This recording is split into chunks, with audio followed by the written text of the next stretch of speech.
Shalom. Mari kita bersama membuka Alkitab kita di dalam kitab Efesus pasal yang keempat. Efesus pasal yang keempat ayat yang ke-11 mulai sampai ayat yang ke-16. Ini ayat-ayat yang beberapa kali sudah kita bahas.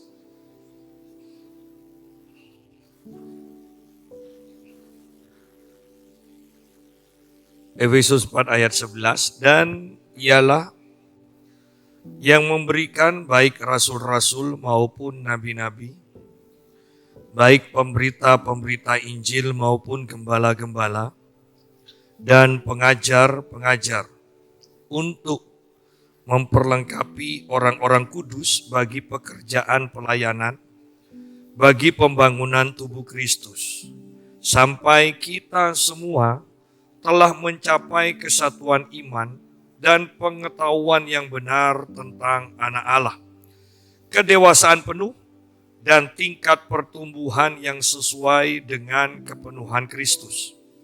Sehingga kita bukan lagi anak-anak yang diombang-ambingkan oleh rupa-rupa angin pengajaran, oleh permainan palsu manusia dalam kelicikan mereka yang menyesatkan.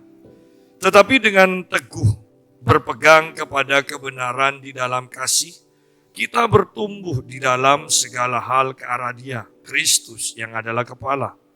Daripadanya lah seluruh tubuh yang rapi tersusun dan diikat menjadi satu oleh pelayanan semua bagiannya, sesuai dengan kadar pekerjaan tiap-tiap anggota, menerima pertumbuhannya dan membangun dirinya dalam kasih.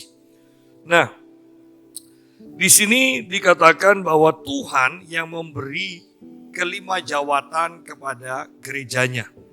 Tuhan yang memberikan kelima jawatan kepada gerejanya, yaitu rasul-rasul, nabi-nabi, pemberita-pemberita Injil, gembala, dan pengajar. Tuhan yang memberi.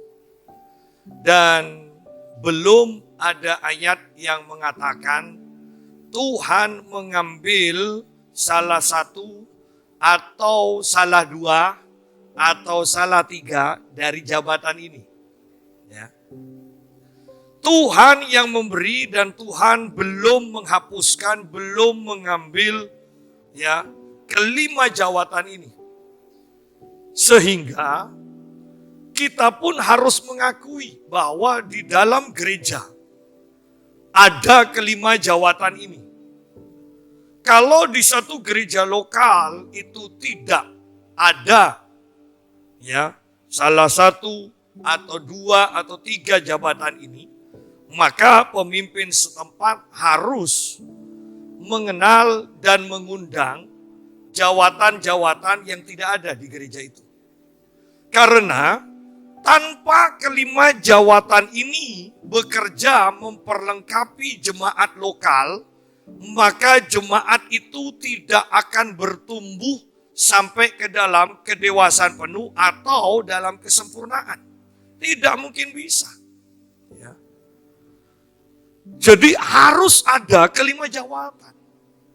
Yang jadi masalah adalah tidak semua gereja atau tidak semua denominasi gereja yang mempercayai bahwa kelima jawatan itu masih ada dan sangat diperlukan oleh gereja.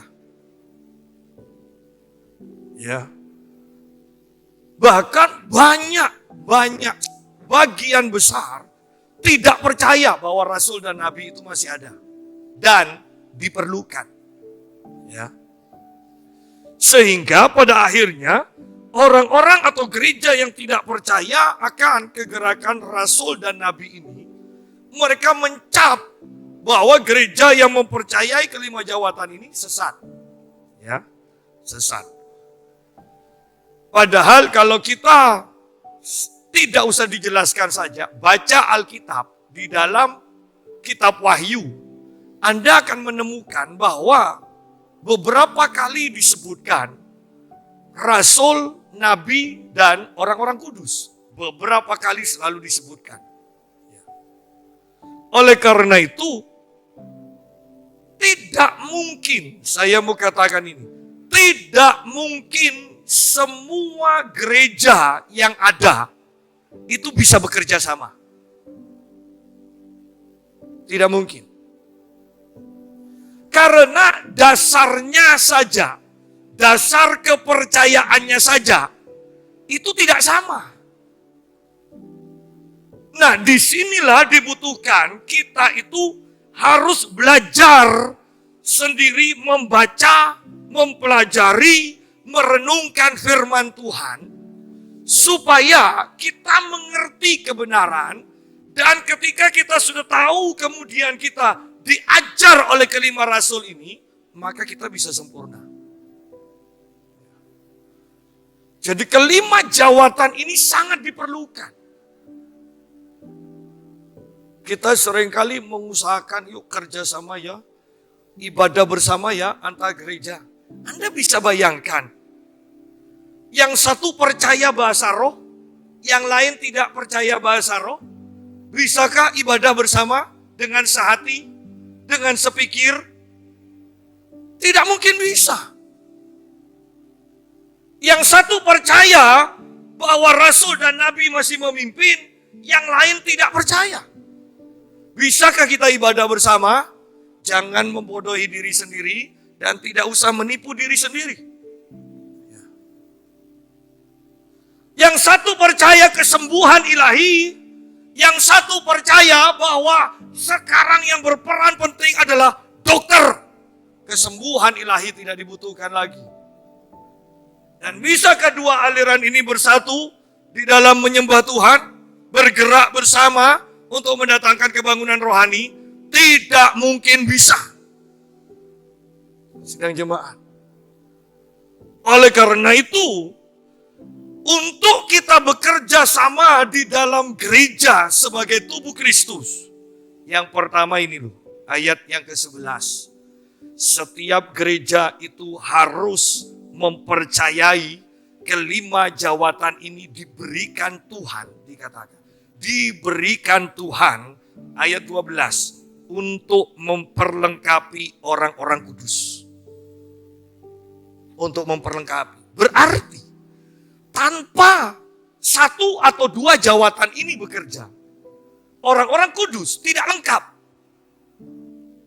Mau diajar bagaimanapun, mereka tidak bisa lengkap. Ya. Oleh karena itu kita melihat sekarang gereja yang tidak berdaya. Kenapa? Karena tidak lengkap. Kita melihat banyak gereja sekarang sedang tiarap. Yang dipikirkan hanya adalah perpuluhan. Sehingga online kemudian yang jelas sekali, ya, rekening perpuluhan, rekening persembahan, hanya itu yang jelas. Kuasa Tuhannya tidak jelas. Kita dipenuhi orang-orang yang sakit, gereja yang sakit, gereja yang tidak bisa disembuhkan. Kita dipenuhi oleh orang-orang yang takut dan sedang menyembunyikan diri. Kadang agak aneh. Ya. Ketemu dengan saudara seiman yang sudah jelas, takut. Ya.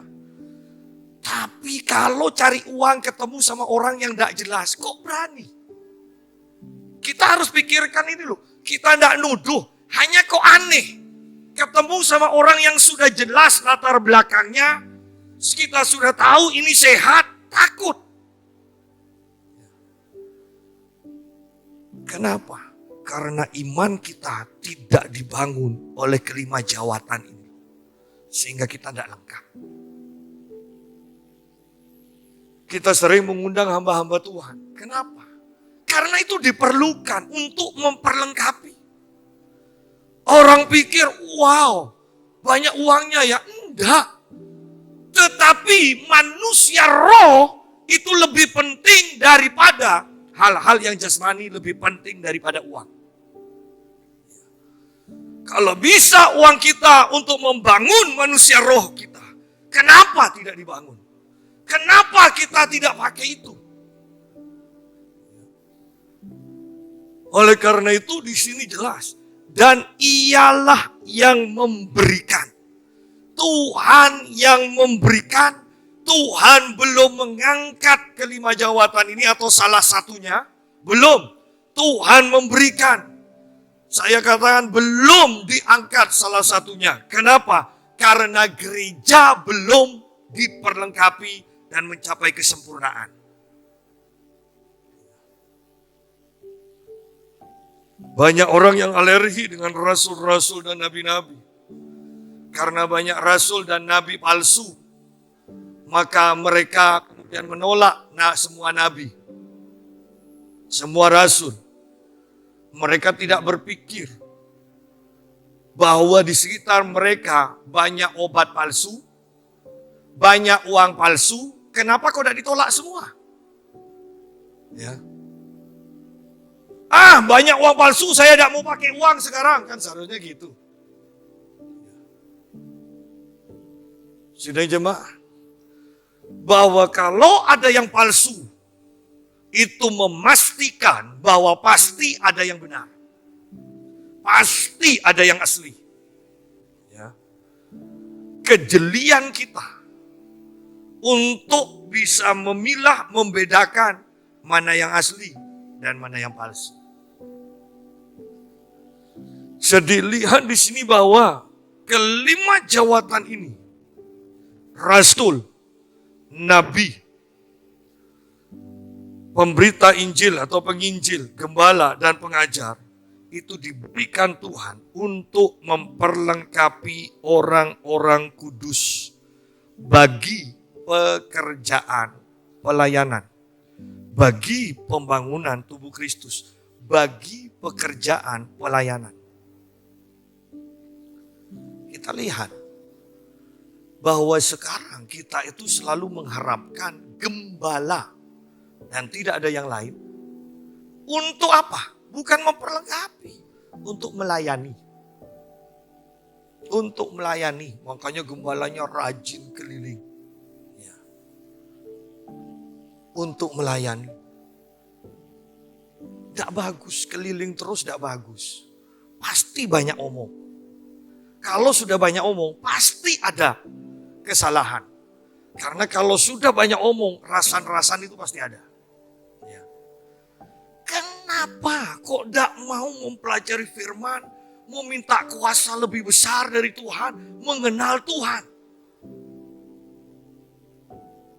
Itu tidak tergantikan. Ingat di sini bukan untuk melayani, tetapi untuk memperlengkapi orang-orang kudus bagi pekerjaan pelayanan. Bagi pekerjaan pelayanan diperlengkapi. Jadi yang melayani ini siapa sebenarnya? Jemaat. Karena di sini diperlengkapi bagi pekerjaan pelayanan.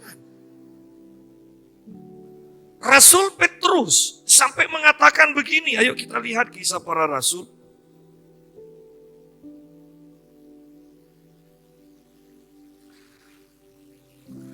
Kisah Para Rasul pasal yang ke-6.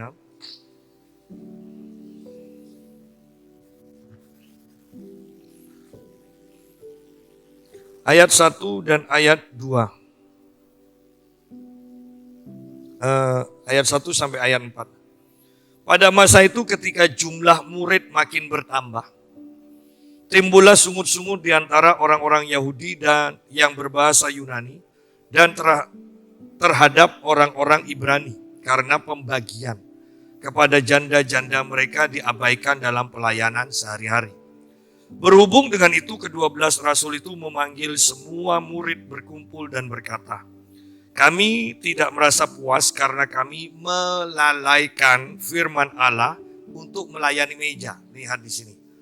Ya, karena itu saudara-saudara, pilihlah 7 orang dari antaramu yang terkenal baik dan yang penuh roh dan hikmat, supaya kami mengangkat mereka untuk tugas itu dan supaya kami sendiri dapat memusatkan pikiran dalam doa dan pelayanan firman.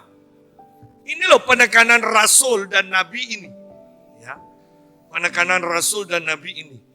Sayang kan kalau rasul dan nabi ditolak.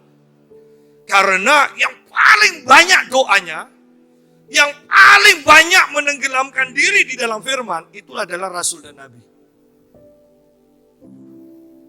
Gembala harus ada di tengah-tengah domba. Penginjil harus keliling terus. Dan saya sudah tahu rasanya keliling. Kalau sudah keliling itu pasti capek. Ya, pasti capek.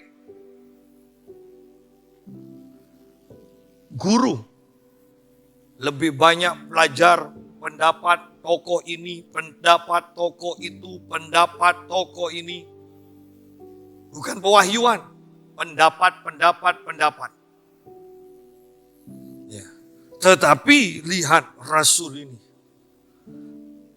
yang memusatkan pikiran dalam doa dan pelayanan firman. Ketika itu terabaikan, kehidupan para rasul dikatakan kami tidak merasa puas. Ada sesuatu yang kurang, ada sesuatu yang kosong, gitu loh. Jadi para rasul kemudian memilih orang-orang yang sudah diperlengkapi untuk melayani. Mereka dipilih menjadi diaken. Ya, menjadi diaken untuk melayani. Perhatikan bahwa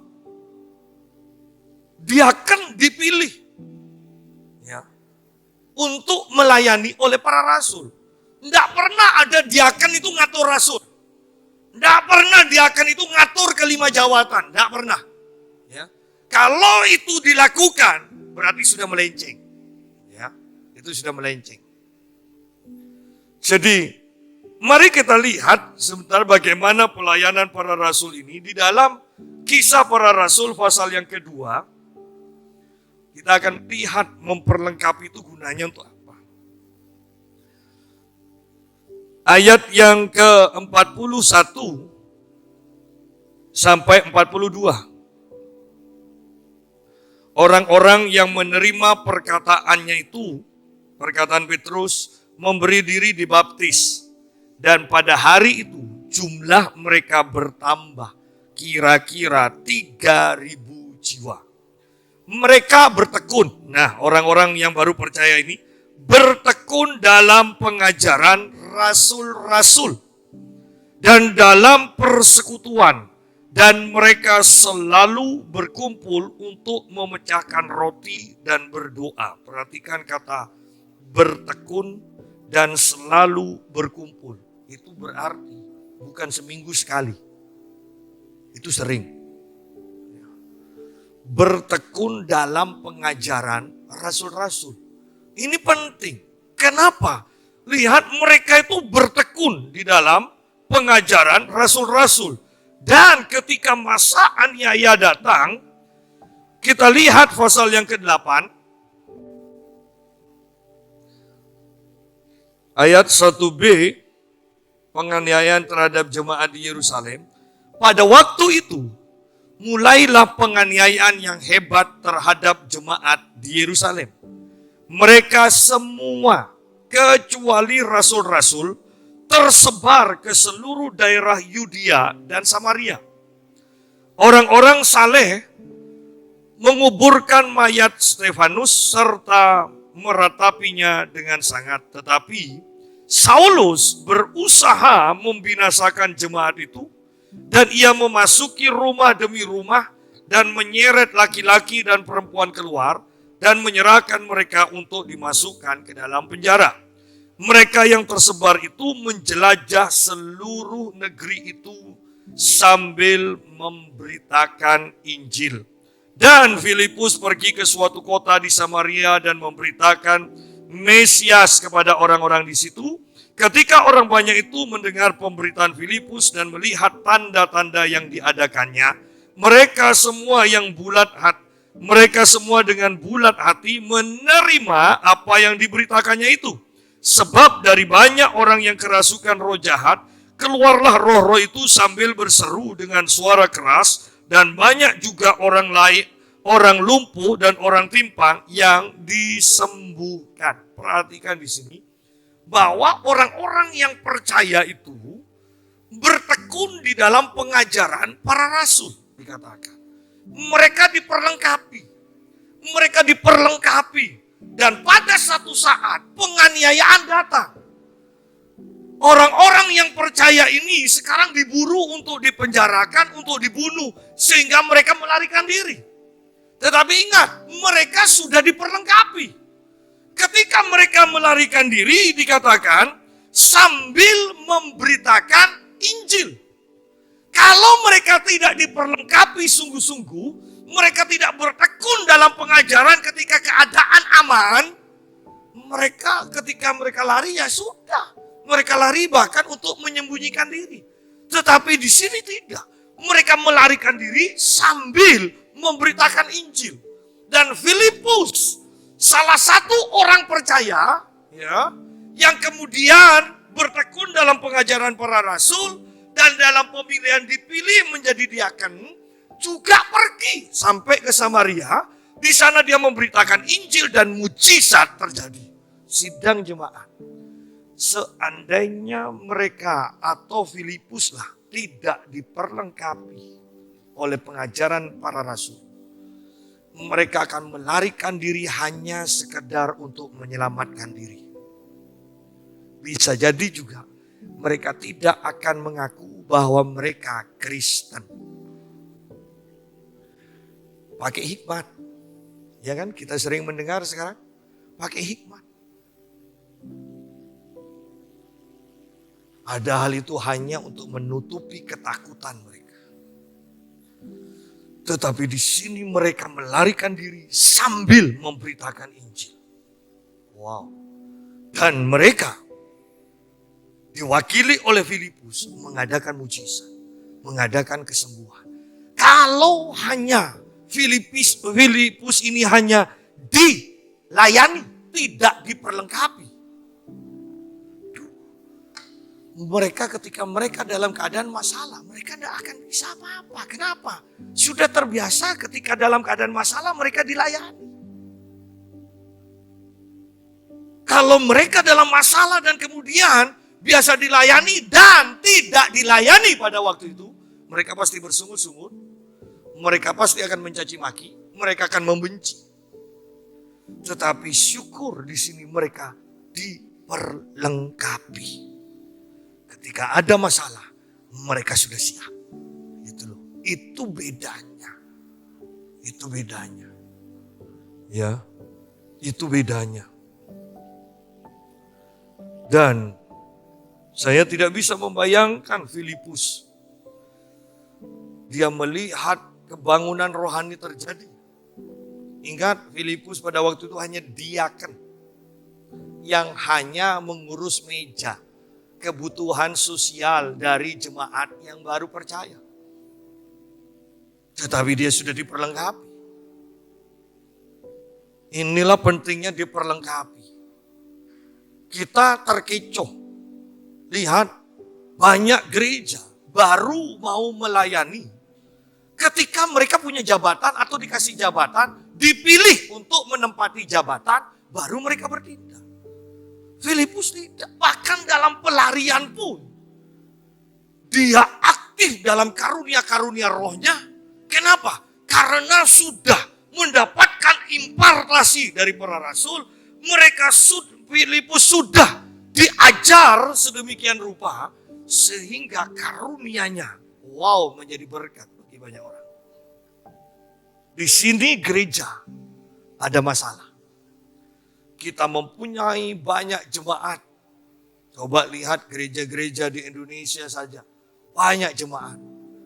Tetapi coba lihat berapa persen sih yang bergerak. Mereka itu hanya pemeriah kebanyakan. Datang duduk tidak bisa apa-apa. Pulang tetap sama. Bahkan kalau Anda iseng tanya tadi khotbah apa. Mereka akan cari ke langit, kanan, bawah, kiri, tidak ketemu. Tadi khotbah apa? Ya. Sidang jemaat, mari berpikir. Ini sudah waktunya. Sungguh, ini sudah waktunya. Ya. Kalau kita mengacu pada kenaikan Tuhan Yesus ke surga, 2000 tahun berarti kedatangan Yesus kedua kalinya tidak sampai 10 tahun lagi. Bayangkan itu. Dan kalau 10 tahun ini dipotong masa penganiayaan, aniaya 7 tahun, berarti hampir sekali. Sidang jemaat.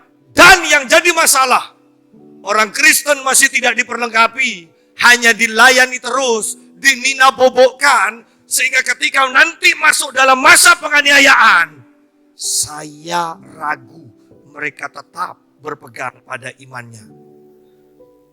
Jangan-jangan kebanyakan sangkal iman, yang penting selamat.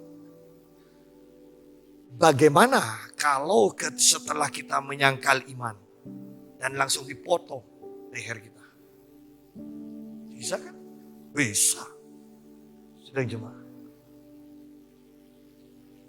Ini waktu-waktu yang sangat-sangat singkat untuk mempersiapkan diri sekarang. Indonesia, bagaimana Anda melihat berkecamuknya perpolitikan? Ada dentuman keras di Malang. Pertanda apa? Ada 2 gunung yang aktif sekarang. Saya ingat guru PMP saya waktu SMP mengatakan gini, jangan sampai ada gempa terlalu besar dekat Madura. Hilang Madura. Ya. Kenapa? Karena Madura itu hanya kumpulan, dikatakan kumpulan batu karang, kemudian batu karang lagi numpuk dengan sendirinya jadi pulau. Pulau Madura. Berarti dasarnya tidak kokoh, bukan ada dari awal. Ya. Makanya seharusnya yang di Madura kenceng doanya. Biarkan firman Tuhan mengokohkan. Ya. Kalau enggak, ya. Tetapi kembali, bukankah banyak dari kita, orang Kristen, tidak pernah kepikiran hal ini? Ayo jujur. Banyak dari kita, orang Kristen hanya puas. Yang penting aku tidak kekurangan, cukup. Tuhan Yesus baik. Hanya itu mentalnya. Lalu kuasa dari tempat maha tinggi yang Tuhan curahkan itu untuk apa? Untuk apa? Saya kemarin melayani di Surabaya. Hanya melayani untuk mendoakan orang yang banyak susuknya. Banyak. Dari dahi, belakang, ada 3, leher, tangan, kaki, semuanya dipenuhi susu. Saya diundang karena ini tidak bisa nafas, ada yang nyekik dikatakan. Dan puji Tuhan setelah didoakan, kemudian enak dia bilang, dan mukanya juga cerah. Ya. Ketambahan lagi. Susternya percaya Tuhan dan minta dibaptis. Jadi saya kemarin juga membaptis orang. Dan saya tangkap begini. Susternya katakan, untung saya kerja di sini. Sehingga percaya Tuhan dan diselamatkan. Dan tuannya sebaliknya mengatakan, senangnya saya bisa memberitakan Injil dan memenangkan 1 jiwa. Oh, belum tentu kan semuanya pernah memenangkan 1 jiwa kan. Dari omong-omong orang kemudian ambil keputusan terima Tuhan Yesus. Senangnya itu wow, luar biasa.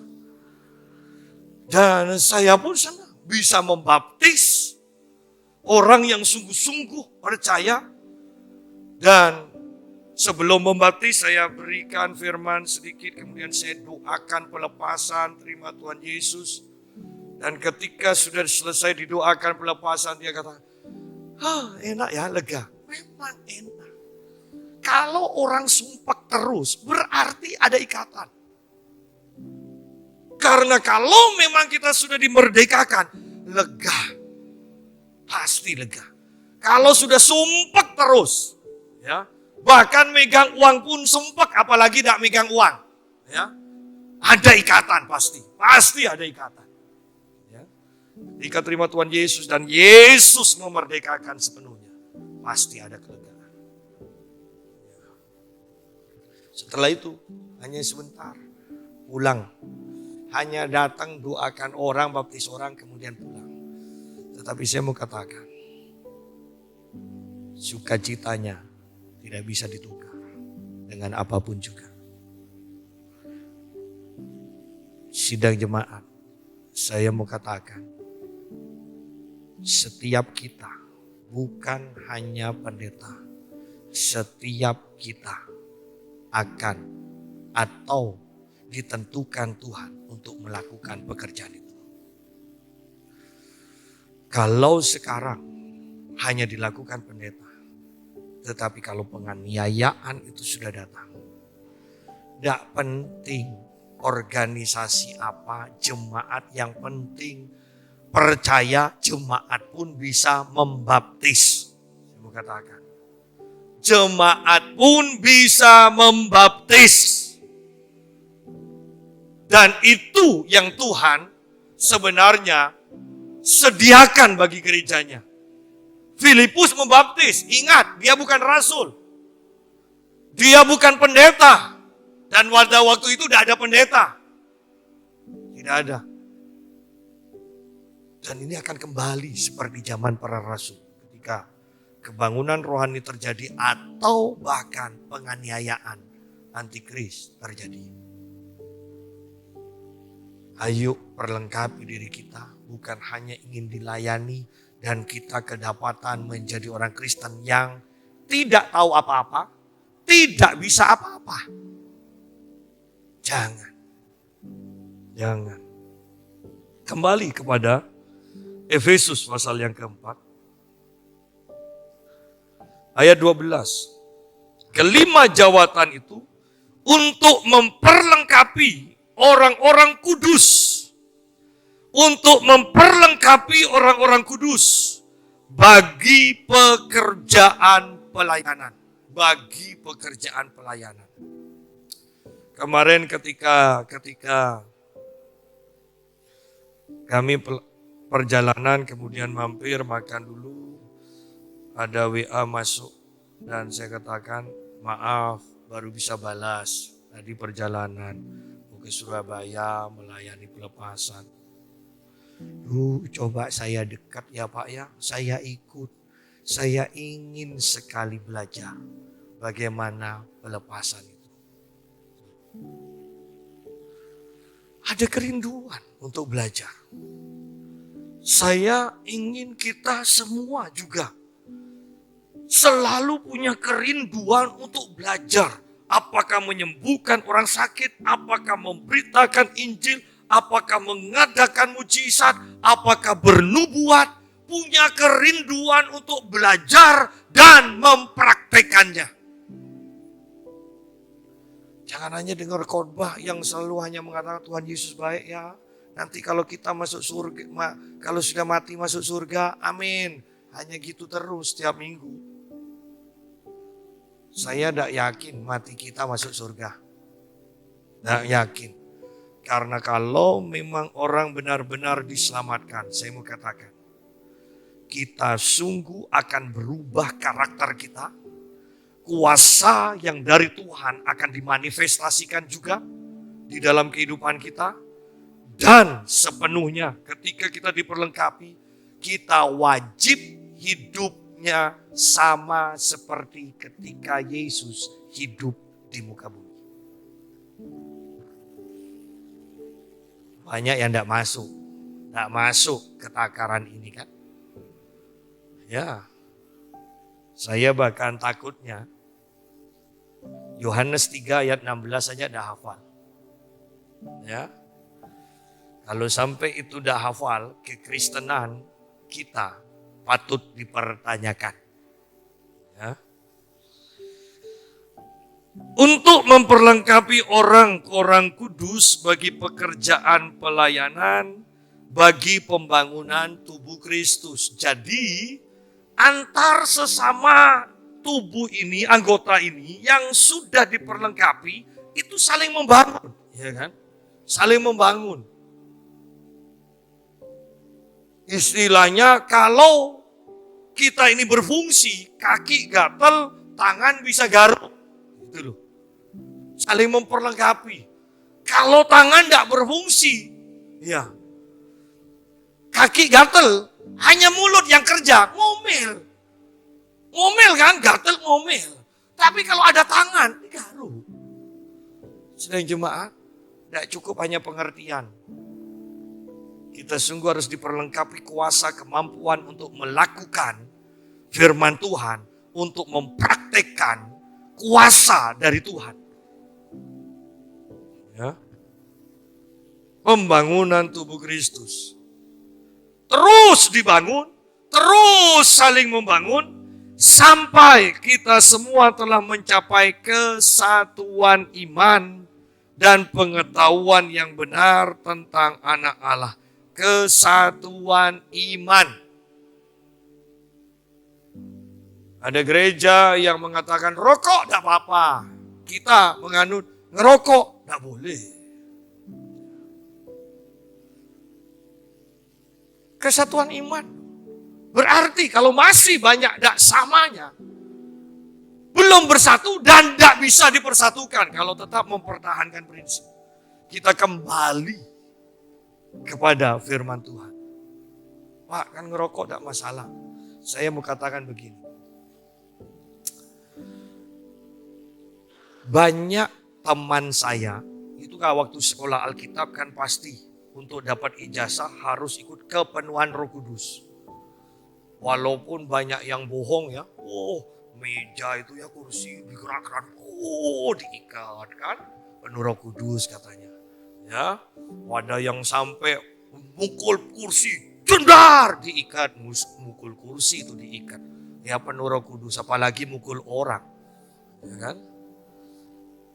Aneh-aneh aja. Tetapi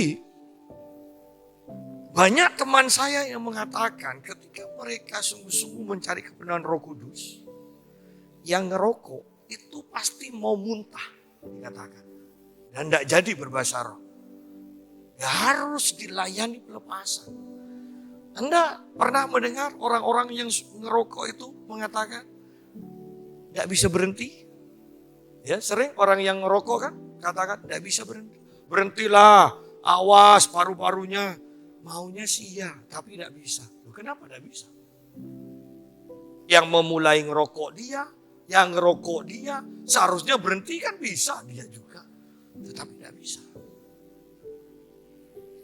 Lihat di sini, selamanya orang yang prinsip berbeda tidak akan pernah bisa dipersatukan. Sedang jemaat. Lalu berarti ketika kita ibadah bersama dengan gereja-gereja lain, sungguh-sungguhkah kita sebagai tubuh? Atau demi menenangkan hati sendiri aja? Sudah ya jemaah. Karena kalau memang kita satu tubuh, ingat bisa loh antar denominasi satu tubuh tetapi prinsip harus sama. Sama-sama percaya Yesus adalah Tuhan, sama-sama percaya dipenuhi Roh Kudus berbahasa roh, sama-sama percaya mujizat, sama-sama percaya kesembuhan, sama-sama percaya nubuatan dan sebagainya. Ketika itu kumpul, baru kedahsyatan akan terjadi. Tetapi ketika yang bahasa roh berbahasa roh, sedangkan yang tidak berbahasa roh katakan, mulai kumat, kerasukan. Bagaimana bisa ini disebut tubuh? Sidang jemaat. Bagaimana bisa?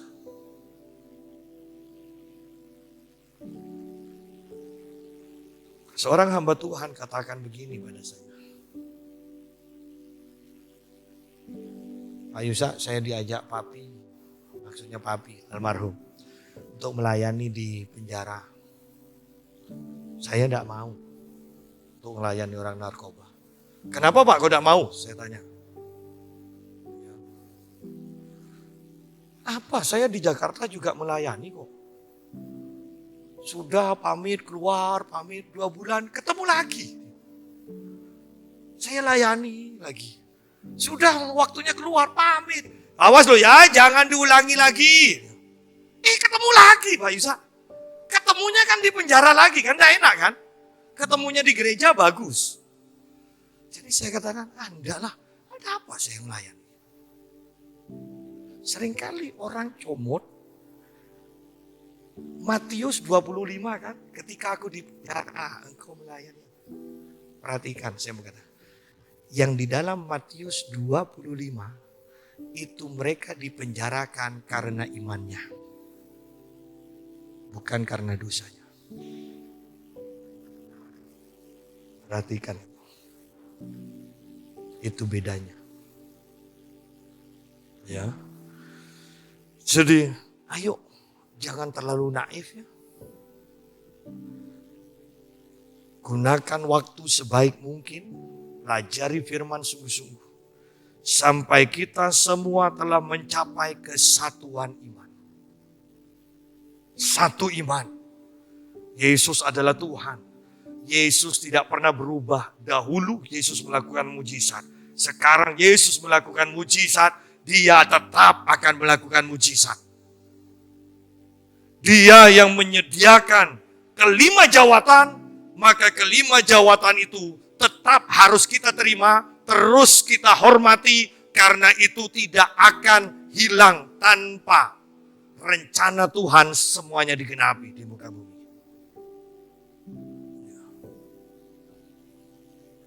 Dan pengetahuan yang benar tentang anak Allah. Apakah kita sudah sampai dalam hal ini? Tidak.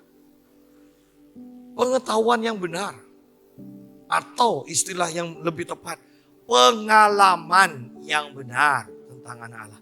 Mempunyai pengalaman dengan Kristus. Punya pengalaman disembuhkan, punya pengalaman menyembuhkan, punya pengalaman diberkati, punya pengalaman memberkati, punya pengalaman bernubuat, punya pengalaman menerima nubuatan, punya pengalaman membedakan roh, punya pengalaman mengusir setan, semuanya punya pengalaman. Apa yang Tuhan kerjakan di dalam hidup kita, kita alami.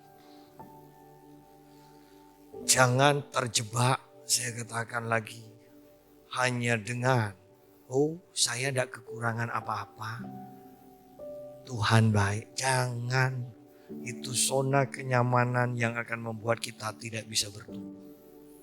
Ya. Kedewasaan penuh. Wow, kesatuan iman, pengetahuan yang benar tentang anak Allah, kedewasaan penuh. Dewasa, ya, dewasa itu tidak pelin-pelan. Semuanya terencana dengan baik, menghasilkan, ya kan, bisa menolong, bukan hanya minta ditolong. Kedewasaan penuh. Sederhananya saya selalu mengatakan, ayo belajar memperhatikan. Jangan selalu minta diperhatikan. Belajar menghibur, jangan selalu ngambek dan minta dihibur. Ngambek terus. Nanti kalau sudah di neraka baru ngambek. Ya. Sekarang belajar bertobat aja lah terus. Ya. Kedewasaan penuh. Dan tingkat pertumbuhan yang sesuai dengan kepenuhan Kristus. Tingkat pertumbuhan yang sesuai dengan kepenuhan Kristus. Berarti tahun ini tidak boleh sama kerohanian kita dengan tahun depan. Karena kita harus bertumbuh terus. Orang akan lihat kok, bisa nilai kita ini bertumbuh atau tidak. Atau bahkan lebih parahnya merosot. Ya. Sayangnya orang Kristen itu kebanyakan tidak malu. Kerohaniannya merosot atau tidak bertumbuh itu. Kalau waktu saya sekolah, ranking itu ya. Kalau biasa ranking 1 terus jadi ranking 5, malu. Tidak tahu kalau yang tidak pernah dapat ranking, tidak pernah punya malu. Ya kan? Ketika merosot, jelas merosot. Seharusnya kita malu. Ketika dulu biasanya suara Tuhan kok sering ya saya dengar. Sekarang kok tidak pernah. Seharusnya kan tanya, ada apa ini ya? Ada apa? Apa yang salah? Karena seharusnya kita bertumbuh semakin baik. Semakin kudus. Semakin sempurna. Bukan semakin merosot. Pertumbuhan yang sesuai dengan kepenuhan. Kepenuhan Kristus. Bisa bayangkan Kristus penuh. Kepenuhan Kristus tinggal dalam kita.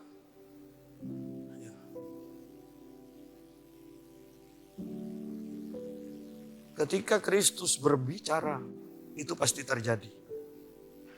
Ingat, oleh karena itu, 2 saksi di dalam kitab Wahyu, ketika mau dicelakakan, dikatakan, dari mulut mereka keluar api. Artinya mereka punya kuasa dalam perkataannya. Ya. Orang Kristen pun harus sampai dalam tingkat ini, punya kuasa dalam perkataan. Punya kuasa dalam perkataan. Jangan suka bohong. Jangan. Itu akan mengurangi otoritas kita. Jangan suka berdalih, beralasan. Katakan ya di atas ya, tidak di atas tidak. Maka kita akan mengalami kepenuhan Kristus. Kita akan membuktikan bahwa diri kita penuh dengan Kristus. Ketika kuasa itu dimanifestasikan melalui perkataan kita. Sehingga kita bukan lagi anak-anak yang diombang-ambingkan oleh rupa-rupa angin pengajaran. Oleh permainan palsu manusia dalam kelicikan mereka yang menyesatkan. Banyak orang mengajarkan yang tidak sesuai dengan firman Tuhan. Demi keuntungan mereka pribadi. Ya. Ada yang menjual stiker suruh tempelkan loh, walaupun Kristen ada loh. Supaya tidak ada bala, tidak ada roh jahat masuk. Ya kan? Macam-macam, apalagi kalau sudah di Nigeria. Wah, tempatnya nabi-nabi palsu itu. Ya. Ada yang ngusir setan sambil pendeta, kok bisa saya kalau sudah roh ini ya. Masa wanita itu jemaatnya suruh maju kemudian untuk ngusir setan. Itu diciumi, bukan dicium pipinya loh. Mulut dengan mulut. Loh. Anda jangan katakan begini. Itu orang bodoh. Saya mau katakan kalau sudah roh, pikiranmu akan buntu. Ya, pikiranmu akan buntu. Banyak pengajaran yang aneh-aneh. Banyak pengajaran yang tidak benar. Bagaimana supaya kita tidak terombang-ambing oleh banyaknya dan aneh-anehnya pengajaran itu? Saya mau katakan, setia pada gereja lokal, di mana engkau diperlengkapi oleh kelima jawatan, dan praktekkan, alami bahwa firman itu benar, bahwa Kristus itu nyata.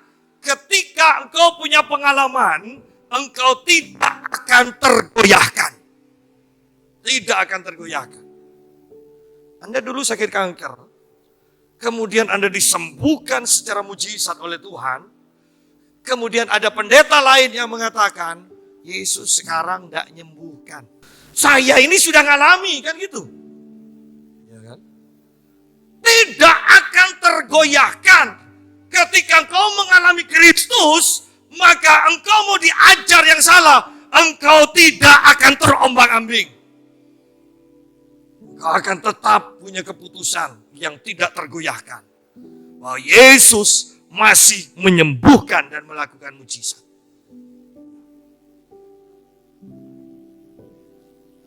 Dan sekarang banyak sekali pengajaran yang aneh-aneh. Pengajaran palsu. Di sini dikatakan ayat 15. Tetapi dengan teguh berpegang kepada kebenaran, di dalam kasih kita bertumbuh kembali. Bertumbuh di dalam segala hal ke arah Dia, Kristus yang adalah kepala. Bertumbuh dalam segala hal. Dalam kasih, dalam kuasa, dalam karakter, dalam kesetiaan, dalam ketaatan, dalam segala hal bertumbuh. Dan yang harus ditanggalkan adalah kalimat ini. Ya memang saya sudah begitu, mau apa lagi? Tidak boleh. Karena di sini harus bertumbuh dalam segala hal ke arah Dia. Harus menjadi sama seperti Yesus. Coba lihat di dalam kitab 1 Yohanes pasal yang kedua. 1 Yohanes pasal yang kedua ayat 6. Ya.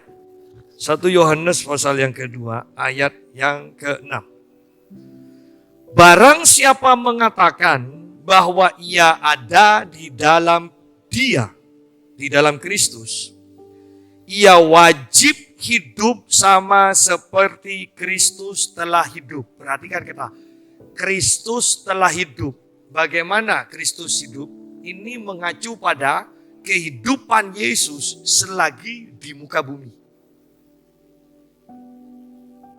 Lucu kan?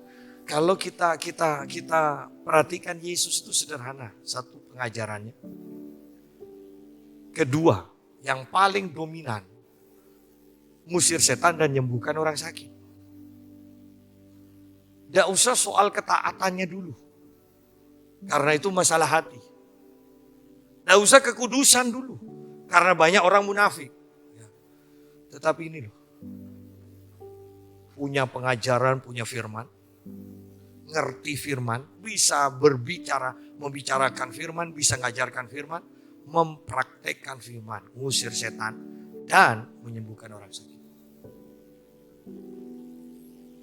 Pak, bukan talenta saya, ingat kalimat ini. Kita diberikan 5 jawatan untuk memperlengkapi. Kalau kita tidak lengkap di satu bagian, ingat salah satu dari kelima jawatan itu akan memperlengkapi kita.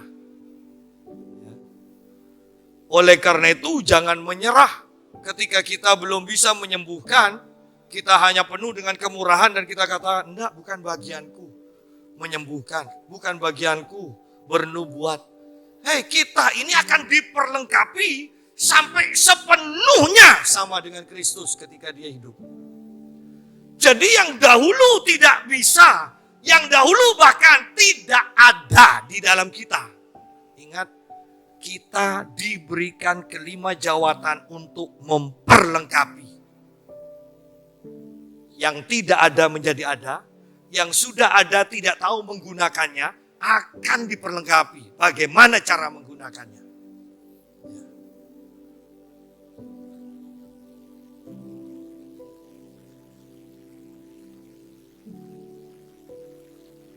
Ayat 16. Terakhir.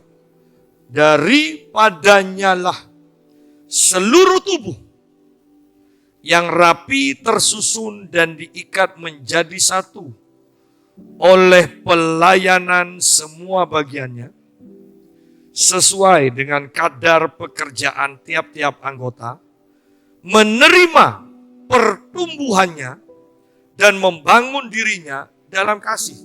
Saya sederhanakan, lihat di sini bahwa setiap anggota itu harus berfungsi. Setiap jemaat harus berfungsi. Harus dikatakan. Karena semua jemaat harus melayani pelayanan semua bagiannya. Ini berbicara tentang jemaat yang sudah diperlengkapi. Mereka melayani di bagiannya masing-masing sesuai dengan kadar pekerjaan di sini. Tiap-tiap anggota. Tiap-tiap anggota. Menerima pertumbuhannya dan membangun dirinya dalam kasih kembali, kata pertumbuhan. Jadi di sini sangat penting kita perhatikan kelima jawatan memperlengkapi dan bertumbuh. Kelima jawatan memperlengkapi supaya jemaat terus bertumbuh mencapai kesempurnaan. Jadi secara sederhananya saya rangkum dalam satu kalimat khotbah ini. Kelima jawatan memperlengkapi, bukan sekedar melayani, memperlengkapi jemaat supaya mengalami pertumbuhan sampai kesempurnaan. Kiranya Tuhan memberkati kita semua.